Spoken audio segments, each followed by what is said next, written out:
कहानी की शुरुआत रशिया के एक बहुत ही अमीर इंसान के बेटे से होती है जिसका नाम सैम है। सैम का फादर रशिया का सबसे बड़ा बिजनेसमैन और पावरफुल इंसान होता है, जिसके दौलत का फायदा उठाते हुए सैम बहुत ज्यादा घमंडी हो जाता है। सैम अपना सारा टाइम नाइट क्लब पार्टीज और लोगों को परेशान करने में बिताता है। हालांकि उसने अपनी जिंदगी में एक पैसा भी नहीं कमाया, बस वो अपने बाप के पैसों को फजूल और गलत कामों में बर्बाद करने लगता है। सैम के पास पैसा ज्यादा होने की वजह से वह किसी को भी अपने बराबर नहीं समझता था। वो हमेशा लोगों को नीच नजरों से देखता था। सैम की इन हरकतों से उसका फादर भी बहुत ज्यादा परेशान था। एक रात सैम एक लड़की को इस्तेमाल करता है और फिर उसे जबरदस्ती अपनी गाड़ी से उतार देता है। इसके बाद वो अपनी फेरारी कार को स्पीड से भगाता है। पैसों के नशे में वो इतना गुम हो गया था कि किसी कानून को नहीं मानता था। वो गवर्नमेंट के बनाए हुए हर एक रूल्स को तोड़ देता और फिर पुलिस के मुंह पर फाइन मारकर खुद को छुड़ा लेता। उसे लगता था कि पैसों से दुनिया की किसी भी चीज को खरीदा जा सकता है, लेकिन यह सिर्फ उसकी सोच थी। एक दिन जब वो फुल स्पीड से अपनी कार को भगा रहा होता है, तभी उसके पास पुलिस की गाड़ी आती है, जो सैम को गाड़ी रोकने के लिए कहता है क्योंकि वो बहुत तेज स्पीड से गाड़ी चला रहा था। सैम अपनी गाड़ी रोकता है और उस पुलिस वाले के मुंह पर पैसे मारता है और कहता है कि यहाँ से दफा हो जाओ। लेकिन ये पुलिस वाला बाकी पुलिस की तरह नहीं था। वो पैसे लेने से इनकार कर देता है। यह देखकर सैम गुस्से में गाड़ी यहाँ से निकालने की कोशिश करता है, पर तभी वो पुलिस वाला उसकी गाड़ी रोकने के लिए उसके सामने आ जाता है। अब सैम को और ज्यादा गुस्सा आ जाता है, इसलिए सैम उसकी परवाह किए बिना गाड़ी चला देता है। वो उस पुलिस ऑफिसर को अपनी कार के बोनट पर लटका कर ले जाने लगता है। पुलिस को अपनी गाड़ी के बोनट पर लटका हुआ देखकर सैम जोर जोर से हंसता है। सैम की इस हरकत से पुलिस वाला जख्मी हो जाता है, जिस वजह से सैम को जेल में डाल दिया जाता है। जेल में डालने के बावजूद सैम को अपने के पर पछतावा नहीं हो रहा था, बल्कि वो उल्टा पुलिस वालों से यहाँ जेल में एक लड़की की डिमांड कर रहा था। अब क्योंकि सैम एक बहुत ही अमीर इंसान का बेटा था, इसलिए पुलिस वाले उसे कुछ नहीं कहते। पुलिस ऑफिसर सैम के फादर को इसकी कंप्लेन कर देता है। कुछ देर बाद सैम का फादर जेल में आता है, जो कि एक बहुत ही पावरफुल इंसान है। पुलिस ऑफिसर सैम के फादर को बताता है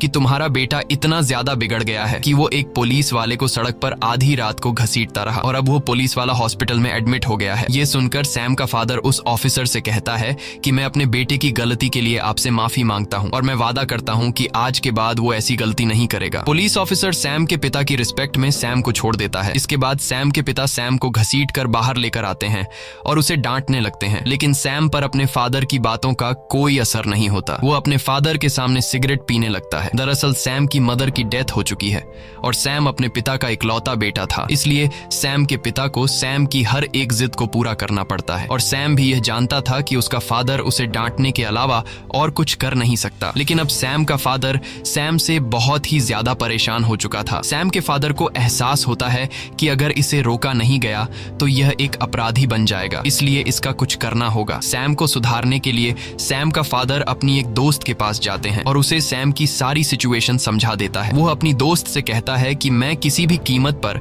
सैम को नॉर्मल इंसान बनाना चाहता हूँ जो दूसरों की इज्जत करे। ये सुनकर वो कहती है कि इसका एक तरीका है। मैं एक ऐसे ट्रेनर को जानती हूँ जिसने बहुत सारे बिगड़े लड़कों को सुधारा है। हालांकि उसका तरीका थोड़ा अलग है, लेकिन इस बात की मैं गारंटी देती हूँ कि सैम पूरी तरह से ठीक हो जाएगा, वो अच्छा इंसान बन जाएगा। और अब सैम के पिता उस ट्रेनर से मिलने के लिए जाते हैं, पर जब ये दोनों उसके घर के अंदर जाते हैं तो वो ट्रेनर को देखकर हैरान हो जाते हैं कि ट्रेनर अपने आप को फांसी लगा रहा है। दरअसल ये सब कुछ फेक होता है, ये सब उसने डिजाइन कर रखा था। वो कहता है कि ऐसे डिजाइनिंग से मैंने बहुत सारे बिगड़े लड़कों को सुधारा है। वो ट्रेनर सैम के फादर को अपनी एक उंगली काट कर दिखाता है, जो कि एक असली उंगली नहीं थी बल्कि फेक थी। ये देखकर सैम का फादर ट्रेनर से काफी ज्यादा इम्प्रेस हो जाता है और उसे सैम की सारी आदतें बताकर सैम को सुधारने का प्लान बनाने के लिए कहता है। वहीं हमें सैम को दिखाया जाता है जो हर रोज की तरह अपनी कार को बाहर नो पार्किंग एरिया में खड़ी करता है, पर जब वो वापस आता है तो देखता है कि एक ट्रक उसकी कार को लोड करके अपने साथ ले जा रहा है। ये देखकर गुस्से में वो उस ट्रक के पीछे दौड़ने लगता है और दौड़ते दौरान सैम को पीछे से कोई शूट कर देता है, जिससे सैम बेहोश हो जाता है। और कुछ समय बाद जब सैम होश में आता है तो वो अपने आप को एक घोड़ों के अस्तबल में पाता है। यह देखकर उसे झटका लगता है कि अचानक वो यहाँ कैसे पहुंचा, लेकिन इससे पहले कि वो ज्यादा कुछ सोच पाता तभी उसके पास आर्थर नाम का एक लड़का आता है। आर्थर सैम से कहता है कि जल्दी चलो, मालिक आने वाला है, तुम्हें सभी घोड़ों को तैयार करना होगा, नहीं तो तुम्हें सजा दी जाएगी। सैम को उसकी कोई बात समझ नहीं आती और वह उसे धक्का देकर पीछे हटा देता है। सैम को कुछ भी समझ नहीं आ रहा था कि वो यहाँ कैसे पहुंचा और तभी वहां पर एक आदमी आता है जो सैम को घसीट कर बाहर ले जाता है, जहां वह सैम पर चिल्लाने लगता है कि मैंने तुम्हें कल रात घोड़ों को तैयार करने को कहा था, तुमने घोड़े तैयार क्यों नहीं किए। ये सुनकर सैम कहता है कि कल रात को छोड़ो, मैं तुम्हें अपनी जिंदगी में पहली बार देख रहा हूँ। कुछ देर बाद यहाँ का मालिक, जमींदार और उसका बेटा जैक आते हैं। जो आदमी जैक को घसीटकर बाहर लेकर आया था वह यहाँ के जमींदार से कहता है कि सैम ने घोड़े तैयार करने से इनकार कर दिया है। ये सुनकर जमींदार बहुत ज्यादा गुस्सा हो जाता है और कहता है कि सैम को कोड़े लगाए जाए। जमींदार के ऑर्डर को मानते हुए वो आदमी सैम को कोड़े लगाता है। जमींदार कहता है कि मैं चाय पीने जा रहा हूँ, जब मैं वापस आऊंगा तो मेरा घोड़ा तैयार होना चाहिए, नहीं तो सैम को और 100 कोड़े लगेंगे। सैम को कुछ समझ नहीं आ रहा था कि यह सब क्या चल रहा है। अब सैम को और 100 कोड़ों से बचाने के लिए आर्थर उसके पास आता है और सैम को घोड़ों के स्टबल में ले जाता है। घोड़ों के स्टबल में आने के बाद सैम आर्थर से कहता है कि मुझे कॉल करना है। अगर मैंने अपने फादर को बता दिया कि इन लोगों ने मुझे कोड़े मारे हैं तो मेरा फादर इन सब की जान ले लेगा। ये सुनकर आर्थर कहता है कि ये कॉल वगैरह क्या होता है, मुझे कुछ भी इसके बारे में नहीं पता, चुपचाप घोड़ा तैयार करो नहीं तो तुम्हें और 100 कोड़े पड़ेंगे। सैम बहुत ज्यादा परेशान हो जाता है कि अचानक वो कैसे इस तरह की जगह में फंस गया है, इसलिए सैम यहाँ से भागने की कोशिश करता है। दौड़ते दौरान वो गांव वालों से कहता है कि पुलिस को कॉल करो, लेकिन वे लोग पुलिस को नहीं जानते थे। वो भागते हुए देखता है कि यह कोई शहर नहीं बल्कि यह गांव है और लोगों के लाइफस्टाइल को देखकर वो समझ जाता है कि यह 2019 नहीं बल्कि 18 सेंचुरी का दौर है, यानी कि वो अपने टाइम से पूरे 200 साल पीछे आ चुका है। अब वो यहाँ से किसी तरह करके निकलना चाहता था, लेकिन तभी सैम को एक आदमी पकड़ लेता है। जब जमींदार को पता चलता है कि सैम ने गांव से भागने की कोशिश की है तो वह उसे फांसी की सजा सुना देता है। अब गांव से भागने के जुर्म में सैम को कुछ दूसरे लोगों के साथ फांसी के लिए ले जाया जा रहा होता है। जब सैम को फांसी लगने ही वाली होती है तभी वहाँ पर जमींदार की बेटी आती है जो अपने पिता से कहती है कि मैं इस तरह के खून खराबे से परेशान हो चुकी हूँ, आज मेरा बर्थडे है, कम से कम आज तो किसी की जान मत लीजिए। जमींदार अपनी बेटी की बात मान लेता है और वो सैम को छोड़ देता है। अब इस गांव में जो कुछ भी हो रहा था वो ऊपर से एक चील देख रहा था। फिर यह चील गांव के बाहर बने हुए एक घर में पहुंचता है जहां पर एक आदमी इसे पकड़ता है और यहाँ हमें पता चलता है कि यह कोई चील नहीं बल्कि ड्रोन है। ये पूरा सेटअप सैम के पिता ने ढेर सारे पैसे लगाकर सैम को सुधारने के लिए किया है। ट्रेनर ने जंगल के बीचों बीच एक सेट बनाया है जहाँ सैम को ऐसा दिखाया जाता है कि सैम टाइम ट्रैवल करके 18 सेंचुरी में पहुंच चुका है और वहाँ सैम एक नौकर की जिंदगी जी रहा है। यहाँ पर काम करने वाले सभी लोग एक्टर्स हैं और इस काम को बारीकी से अंजाम देने के लिए गांव के हर एक जगह पर हिडन कैमरास लगाए गए हैं और माइक्रोफोन के जरिए ट्रेनर सभी एक्टर्स को समझाता है कि उन्हें क्या करना है। सैम को दिखाया जाता है कि अब सैम इस बात को एक्सेप्ट कर चुका है कि सैम टाइम ट्रैवल करके 18 सेंचुरी में आ गया है और अब सैम न चाहते हुए भी इन लोगों के साथ मिलकर रहने लगता है। सैम सुबह जल्दी सूरज के निकलते ही जाग जाता है। जहाँ पहले सैम अपने घर के लग्जरी बाथरूम में खाली होता था, अब सैम जंगल के बीचों बीच खुले में पेशाब करता है। सुबह नाश्ते में उसे सूखी रोटी दी जाती है। वो यहाँ अपनी ड्यूटी निभाते हुए घोड़ों को तैयार करता है जिससे सैम को बहुत मुश्किलों का सामना करना पड़ता है और अगर सैम से कोई गलती होती है तो सजा के तौर पर सैम को घोड़े खाने पड़ते हैं और रात को बेड पर सोने के बजाय मजबूरी में सैम को जमीन पर सोना पड़ता है। सैम को कुछ समझ नहीं आ रहा होता है कि वो इस तरह की जिंदगी कैसे जिएगा और सैम हमेशा ऊपर वाले से यही विश करता है कि कब सैम वापस अपने टाइम यानी 2019 में जाएगा। एक दिन जब सैम गांव में घूम रहा होता है तब सैम को पास में किसी के रोने की आवाज सुनाई देती है। जब सैम वहां जाकर देखता है तो पता चलता है कि यह जमींदार की बेटी सोफिया है। सैम उसके पास जाता है और उसके रोने की वजह पूछता है। सोफिया कहती है कि मेरे पिता मेरी शादी एक बूढ़े आदमी से कराना चाहते हैं, मैं उससे शादी नहीं करना चाहती। लेकिन इस बात से सैम को कोई फर्क नहीं पड़ता। सैम कहता है कि यह तो अच्छी बात है, वो बूढ़ा आदमी जल्दी ही मर जाएगा और उसकी सारी दौलत तुम रख लेना। सैम यहाँ इतने बुरे हालात में होने के बावजूद अपनी शैतानियों से बाज नहीं आ रहा था। वो अगले दिन जमींदार की मुर्गी चुरा लेता है क्योंकि यहाँ हर रोज सब्जी खाकर सैम बोर हो चुका था। सैम अपने दोस्त आर्थर से कहता है कि जल्दी से इसे पका कर लाओ और फिर हम दोनों इसे मिलकर खाएंगे। जब मुर्गी पक जाती है तब सैम अकेला ही पूरी मुर्गी खा जाता है। सैम आर्थर के लिए कुछ भी नहीं बचाता। आर्थर जब उसके पास आता है और अपने हिस्से का चिकन मांगता है तब सैम आर्थर से कहता है कि मैंने तुम्हारे हिस्से का चिकन भी खा लिया। यह सुनकर आर्थर को बहुत बुरा लगता है। कुछ देर बाद जमींदार के घर पर नौकरों का जो सीनियर होता है उससे पता चलता है कि जमींदार की मुर्गियों में से एक मुर्गी कम है और वह मुर्गी घर में रहने वाले किसी एक नौकर ने चुरा कर खाई है। इसलिए वहाँ पर जितने भी लोग काम करते हैं वो उन्हें लाइन से जमीन पर बैठा देता है और उनसे कहता है कि जिसने भी मुर्गी चुराई है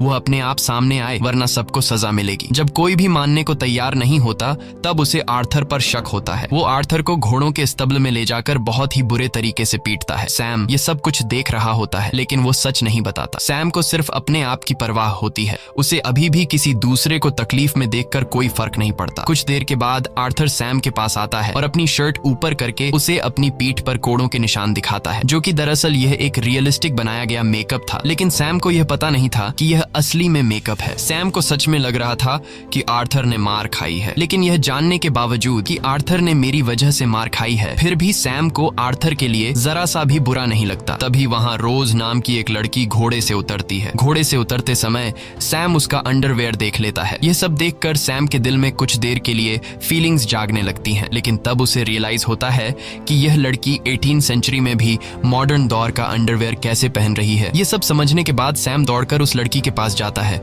और उस लड़की को अपना अंडरवेयर दिखाने को कहता है। सैम कहता है कि तुम्हारे पास फ्यूचर के अंडरवेयर कैसे आए। जब वो लड़की कुछ भी रिस्पॉन्स नहीं देती, तब सैम जबरदस्ती उसे चेक करने लगता है। अब इससे पहले कि सैम सब कुछ देख पाता, तब गांव वाले आकर उस लड़की को सैम से छुड़ा लेते हैं और रोज नाम की वो लड़की अपने घोड़े पर सवार होकर चली जाती है। दूसरी तरफ कंट्रोल रूम में ट्रेनर किसी तरह भी सैम को यह सच्चाई मालूम होने नहीं देना चाहता था कि यह सब रियल नहीं बल्कि फेक है। वो हर हाल में सैम को बदलकर सुधारना चाहता था, और अगर सैम को सच्चाई का पता चल गया तो वो कभी नहीं सुधर पाएगा। वहीं सैम के पिता भी यह सब बंद करने को कहते हैं, क्योंकि इतनी कोशिश करने के बावजूद भी उनका बेटा सुधरने का नाम ही नहीं ले रहा था। लेकिन तभी उन्हें मैसेज आता है कि गाँव में सैम रॉज से माफी मांगने के लिए उसे ढूंढ रहा है। ये मैसेज सुनकर उन्हें लगता है कि हमें थोड़ी बहुत और कोशिश करनी चाहिए। इसके बाद ट्रेनर माइक्रोफोन के जरिए रॉज से कहता है कि तुम जल्दी से सैम के सामने आओ। रॉज जब सैम के सामने आती है, तब सैम सच में रॉज से माफी मांगता है और कहता है कि मुझे आपके साथ इस तरह की बदतमीजी नहीं करनी चाहिए थी। रॉज सैम को माफ कर देती है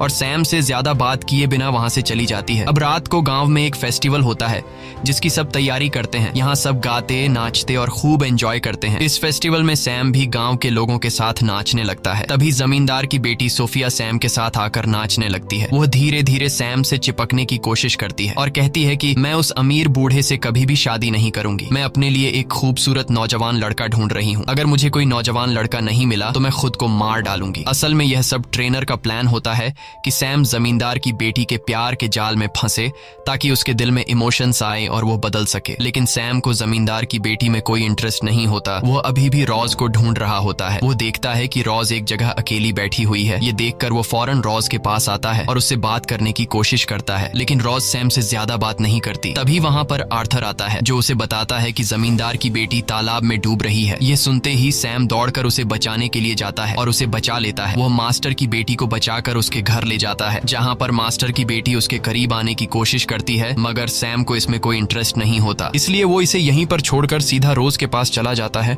और उससे कहता है कि चलो मेरे साथ इस फेस्टिवल में, क्योंकि सैम ने सुन रखा था कि इस फेस्टिवल में जो लड़का लड़की साथ रहेंगे वे हमेशा के लिए एक दूसरे के पार्टनर बन जाएंगे। लेकिन रॉज सैम को इग्नोर करके दरवाजा बंद कर देती है, जिससे सैम बहुत उदास हो जाता है। असल में रॉज सैम को इसलिए इग्नोर कर देती है क्योंकि ट्रेनर ने रॉज को सैम से दूर रहने को कहा था। दूसरी तरफ ट्रेनर और सैम के पिता मॉनिटर रूम से यह सब देख रहे होते हैं। ट्रेनर को यह पता चल जाता है कि सैम मास्टर की बेटी में नहीं बल्कि रॉज में इंटरेस्टेड है। इसलिए अगले दिन ट्रेनर रॉज को अपने पास बुलाता है और कहता है कि अब तुम्हें अपने एक्ट को बदलना होगा। वो बताता है कि सैम का इंटरेस्ट अब सोफिया से हट गया है और वो तुम्हारे में इंटरेस्टेड है, इसलिए तुम्हें सैम के करीब जाना होगा। रॉज इस एक्ट के लिए मान जाती है, लेकिन यहाँ पर रॉज के बॉयफ्रेंड को रॉज का ये एक्ट पसंद नहीं आता और वो खुद भी इस एक्ट में जमींदार के बेटे का रोल प्ले कर रहा होता है।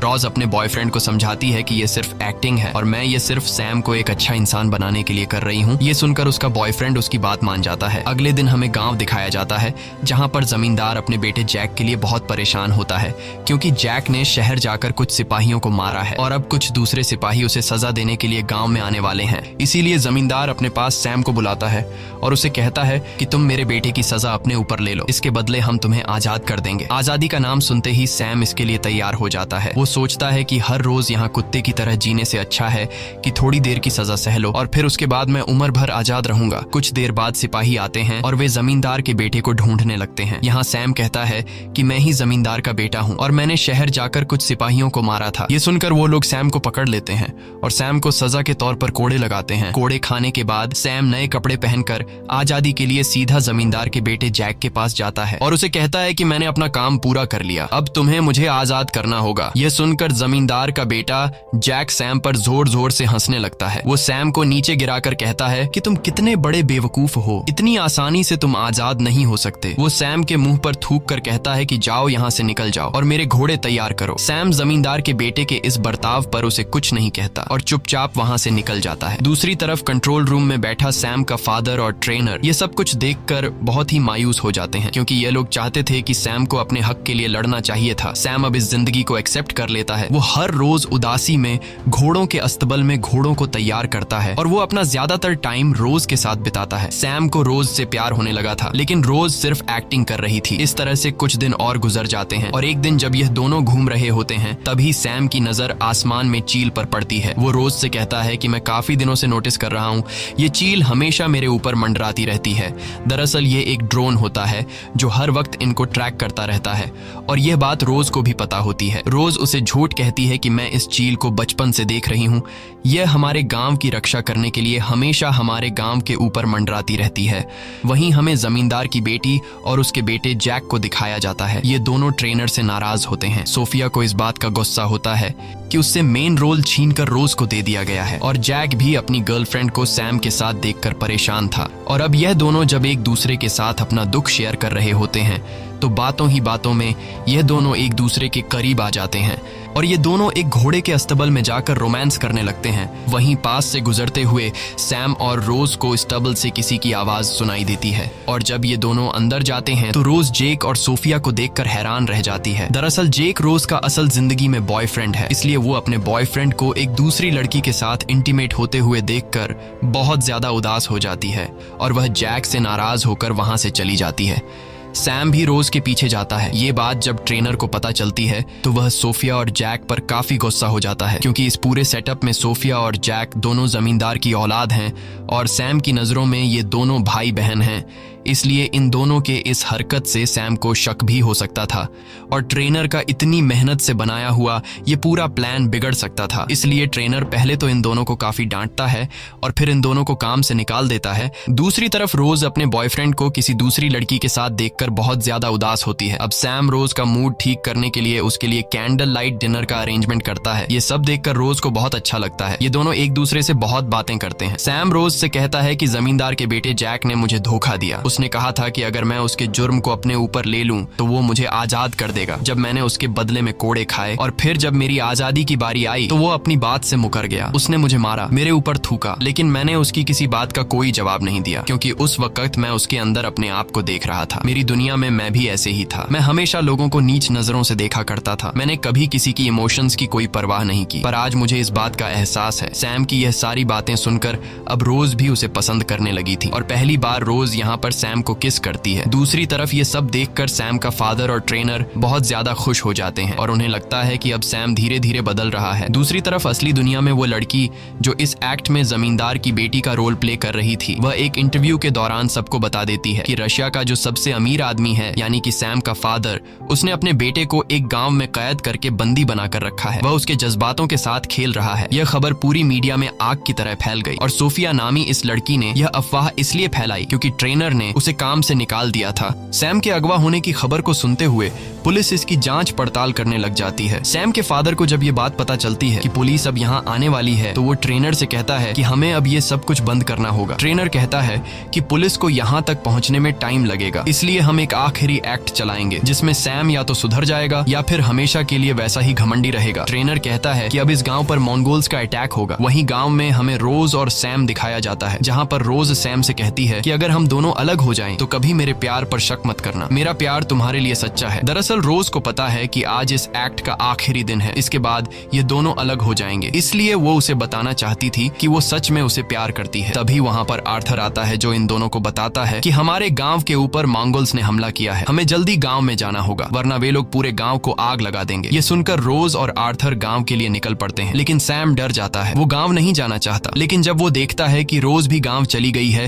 तब न चाहते हुए भी वो रोज के पीछे गांव चला जाता है और वहां हमें दिखाया जाता है कि मंगोल्स ने गांव की एक लड़की को पकड़ रखा है। तब उस लड़की के फादर मंगोल्स के हेड से रिक्वेस्ट करता है कि प्लीज मेरी बेटी को छोड़ दो। मंगोल्स का हेड उस लड़की के फादर को एक चांस देता है और कहता है कि तुम हमारे एक सैनिक से लड़ो, अगर तुम जीत गए तो तुम्हारी बेटी हम आजाद कर देंगे और अगर तुम हार गए तो तुम्हारी बेटी हमारे पास रहेगी। अब उस लड़की के फादर और मंगोल के एक सैनिक के बीच फाइट होती है। दरअसल ये एक रियल फाइट नहीं होती, बल्कि ये दोनों स्टंटमैन हैं जिसे ट्रेनर ने तैयार किया है। ये दोनों काफी देर तक लड़ने के बाद आखिरकार वो सैनिक उस लड़की के फादर का सिर काट देता है, जो कि यह असल में एक डमी हेड था। अब मंगोल का हेड उस लड़की को फ्री कर देता है क्योंकि उसके फादर ने अपनी बेटी को छुड़ाने के लिए अपनी जान की कीमत चुकाई और अब मंगोल उस लड़की की जगह रोज को पकड़ लेते हैं और मंगोल्स का हेड कहता है कि कोई है जो इस लड़की को बचाने के लिए हमारे किसी एक सैनिक से लड़ सकता है। ये सुनकर सैम बहुत ज्यादा डर जाता है। रोज चिल्लाकर सैम को मदद के लिए पुकारती है, लेकिन वो डर कर यहाँ से जाने लगता है। वहीं हमें ट्रेनर को और सैम के फादर को दिखाया जाता है, जो सैम की इस बुजदिली को देखकर बहुत ज्यादा मायूस हो जाते हैं और उन्हें लगता है कि पिछले कई महीनों की गई हमारी मेहनत बर्बाद हो गई। सैम के फादर कहते हैं कि सब कुछ खत्म हो गया, मैं अपने बेटे को एक अच्छा और बहादुर इंसान नहीं बना पाया। वहीं हमें सैम को दिखाया जाता है जो एक बार फिर से आसमान में उड़ती हुई चील को देखता है, जिसके बारे में रोज ने उसे बताया था कि यह हमारे गांव की रक्षक है और अब सैम को लगता है कि यह चील भी चाहती है कि वो जाकर रोज को बचाए। इसके बाद वो हिम्मत दिखाते हुए अपने घोड़े पर बैठ जाता है और हाथ में डंडा लेकर उस तरफ जाता है जहां पर मंगोल्स ने रोज को पकड़ा हुआ था। सैम उस डंडे से मंगोल्स पर वार करता है और रोज को अपने घोड़े पर बैठाकर वहां से निकल जाता है। सैम और रोज के निकलते ही उस जगह पर पुलिस भी आ जाती है, जिन्हें यहाँ पर सैम नहीं मिलता। इन्हें बताया जाता है कि यहाँ पर शूटिंग चल रही है। अब पुलिस किसी को अरेस्ट भी नहीं कर सकती थी क्योंकि शूटिंग करना तो कोई क्राइम है ही नहीं, इसलिए पुलिस वहां से चली जाती है। अब सैम और रोज घोड़े पर सवार होकर गांव की लिमिट से बाहर निकल जाते हैं और चलते चलते यह दोनों एक पेट्रोल पंप तक पहुंच जाते हैं। एक मॉडर्न डे पेट्रोल पंप को देखकर सैम एकदम शॉक हो जाता है। अब इससे पहले कि वह और ज्यादा कुछ समझ पाता तभी पीछे से सैम को कोई शूट कर लेता है, जिससे सैम बेहोश हो जाता है। इसके बाद जब उसे होश आता है तो वो अपनी फेरारी गाड़ी के सामने खड़ा होता है। उसे कुछ समझ नहीं आता कि इतने दिन जो उसने 18th सेंचुरी में बिताए थे वो एक सपना था या फिर हकीकत। तब सैम का फादर सैम को बताता है कि तुम पिछले 3 महीनों से कार एक्सीडेंट की वजह से कोमा में थे। सैम अब फिर से अपनी पुरानी जिंदगी में लौट चुका है, पर वह पूरी तरह से बदल चुका है। जिस तरह की अय्याशी की जिंदगी वह जिया करता था, अब उसे इस जिंदगी में बिल्कुल मजा नहीं आता। हमेशा उसे रोज की याद आती है। वो उस पुलिस ऑफिसर के पास भी जाता है जिसके मुंह पर उसने पैसे फेंके थे और उसे अपनी गाड़ी के बोनेट पर लटकाकर घायल किया था। अब वह अपने किए पर बहुत शर्मिंदा होता है। वो उस पुलिस वाले से माफी मांगता है और उसे अपनी फेरारी कार गिफ्ट में देकर वहां से चला जाता है। अब एक दिन सैम जब क्लब में जाता है तो वहां पर उसे जमींदार का बेटा जैक और उसकी बेटी सोफिया दिखती है। सैम उन दोनों के पास जाता है और उनसे बातचीत करने लगता है, लेकिन वो इसे पहचानने से मना कर देते हैं क्योंकि उनके कॉन्ट्रैक्ट में लिखा गया था कि एक्ट खत्म होने के बाद तुम इस बारे में सैम को कभी कुछ नहीं बताओगे। ये देखकर सैम बहुत ज्यादा उदास होकर वहां से जाने लगता है और उन दोनों को सैम की हालत पर तरस आ जाता है। ये दोनों सैम को अपने साथ ले जाते हैं और घोड़ों के अस्टबल के बाहर छोड़ देते हैं। सैम जब घोड़ों के अस्टबल के अंदर जाता है तो वहां पर रोज होती है। रोज को देखकर सैम बहुत खुश हो जाता है। वो कहता है, क्या तुम मुझे जानती हो? रोज कहती है, हाँ, मैंने तुम्हें बहुत मिस किया। ये दोनों एक दूसरे के गले लग जाते हैं। इसके बाद सैम रोज को लेकर अपने फादर के पास जाता है। रोज को देखकर सैम के फादर डर जाते हैं कि कहीं सैम को सारी सच्चाई तो मालूम नहीं पड़ गई। तब रोज सैम के फादर को बताती है कि मैंने सैम को सब कुछ सच बता दिया है। सैम अपने फादर से पुरानी गलतियों के लिए माफी मांगता है, साथ ही अपने फादर का शुक्रिया अदा करता है। वो कहता है कि आपकी वजह से मुझे जिंदगी और इंसानियत का पता चला और आपकी वजह से मुझे अपना सच्चा प्यार मिला। मूवी के एंड में हमें सैम को दिखाया जाता है जो उसी गांव में मौजूद है कि जिस तरह ट्रेनर ने उसे सुधारा, अब वो ट्रेनर की जगह को संभालते हुए बिगड़े हुए बच्चों को इस गांव में लाकर सुधारने का काम करता है। इसी के साथ कहानी खत्म हो जाती है। अगर आपको ये वीडियो अच्छी लगी हो तो हमारे चैनल को सब्सक्राइब और वीडियो को लाइक जरूर कीजिएगा।